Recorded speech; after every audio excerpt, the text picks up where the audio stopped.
आज मैं आप सबके लिए व्रत को ध्यान में रख ऐसी डिश लेके आई हूँ जिसे देखते ही आप सबका बनाने का मन करेगा और जो व्रत है ना वह खाकर खुश भी हो जाएगा। तो चलिए बनाना स्टार्ट करते हैं। इसे बनाने के लिए मैंने पैन में 2 कप पानी डाला और 1 कप चावल का आटा डाला। जो व्रत में चावल खाते हैं ना, समन का चावल, उसका आटा डाला है। उसे लेकर अच्छे से ग्राइंड कर लीजिएगा एंड देन फिर डालकर इसे हमें 4 से 5 मिनट तक पकाना है। इस तरह से ध्यान दीजिएगा, 2 कप पानी तो सिर्फ 1 कप ही हमें चावल का आटा चाहिए। और इस तरह से करते हुए जब चावल की कंसिस्टेंसी ऐसी हो जाएगी तो हम स्टव का फ्लेम ऑफ कर देंगे और ठंडा होने के लिए छोड़ देंगे। दूसरे साइड मैंने पैन में थोड़ा सा घी डाला एंड देन मूंगफली डाल दिया। मूंगफली को हमें हल्का सा रोस्ट कर लेना है और इसके बाद फिर उसी पैन में मैंने उसी घी में जो बचा हुआ था उसमें मैंने मिर्चा डाल दिया, जीरा डाल दिया, कड़ी पत्ता डाल दिया। इसे 2 सेकंड के लिए रोस्ट किया एंड देन उसके बाद आलू डाल दिया है। 5 आलू डाला है ग्रेटेड करके एंड देन उसके बाद मैंने इसमें लाल मिर्च पाउडर डाल दिया, नमक डाला अकॉर्डिंग टू टेस्ट, जीरा पाउडर डाल दिया। इन सबको डालने के बाद भी हम 2 से 3 मिनट तक फ्राई करेंगे एंड देन जो हमने मूंगफली को फ्राई किया था ना उसे मैंने कूट कर यहाँ पर डाला है। उसे डालने के बाद भी 2 से 3 मिनट अब तक मीडियम टू लो फ्लेम पर इसे फ्राई करेंगे, जिससे जो हमारे आलू की स्टफिंग है वो एकदम टेस्टी बनकर रेडी हो जाए। दूसरी साइड हमारा जो डो है वो भी ठंडा हो चुका है। इसमें आप घी लगाइए और फिर हाथों से 2 से 3 मिनट तक अच्छे से मसल लीजिए। अगर ज्यादा डो आपके हाथ में लग जा रहा है तो फिर आप क्या करिए, ज्यादा घी लगा दीजिए एंड देन इसके बाद आप इस तरह से छोटी छोटी सी लोई कट कर लीजिए। अब हम हाथों में हल्का सा ऑयल लेंगे, एक छोटा सा लोई लेंगे, उसे गोल करेंगे और इस तरह से हाथों में ही प्रेस करेंगे। बेले ना, बेलने से क्या हो रहा था कि ये चौका में चिपक जा रहा था, इसलिए इसको हाथों में ही इस तरह से दबाकर हम गोल कर लेंगे एंड देन फिर आलू की स्टफिंग डाल देंगे। और इसी तरह से मैं आपको दूसरा भी बना के दिखाती हूँ।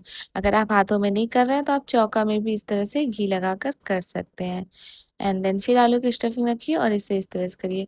अगर आपको ऐसा लग रहा है कि मैंने यहाँ पे बहुत ज़्यादा घी का यूज़ किया है तो आप यकीन नहीं मानेंगे, मैंने पूरा बनाने में 1 चम्मच घी का भी यूज़ नहीं किया है।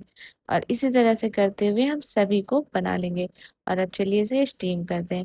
स्टीम करने के लिए मैंने इस तरह से एक होल वाला प्लेट लिया, उसमें ऑयल लगा लिया है एंड देन उसके बाद जो भी हमने बनाया था उसे रख दिया है। उसे 10 मिनट के लिए कुक करिएगा एंड देन फिर इस तरह से आप इसको चाकू डालकर देखिएगा, अगर वह चाकू में नहीं चिपका है तो आपका ये अच्छे से स्टीम हो चुका है। अब इसे हम ठंडा होने के लिए कुछ देर साइड रख देते हैं एंड देन इसके बाद पैन में मैंने यहाँ पर ऑयल डाला, ऑयल में थोड़ा सा जीरा डाला है, मिर्चा डाला है, कड़ी पत्ता डाला है बारीक कट करके और अब इसके बाद जो हमने मिनी गोछा बनाया है उसे डाल दिया है और डालने के बाद हम इसे अलट पलट करते हुए दोनों साइड से गोल्डन ब्राउन होने तक फ्राई करेंगे। और इसी तरह से मैंने सभी को फ्राई कर लिया है एंड आप देख सकते हैं इसका लुक, टेक्सचर कितना अच्छा लग रहा है। आ गया ना देखकर मुंह में पानी, तो फिर वे किसका कर रहे हैं, जाइए आज ही इस रेसिपी को बनाइए और जो व्रत है ना उसको खिलाइए। Thank for watching.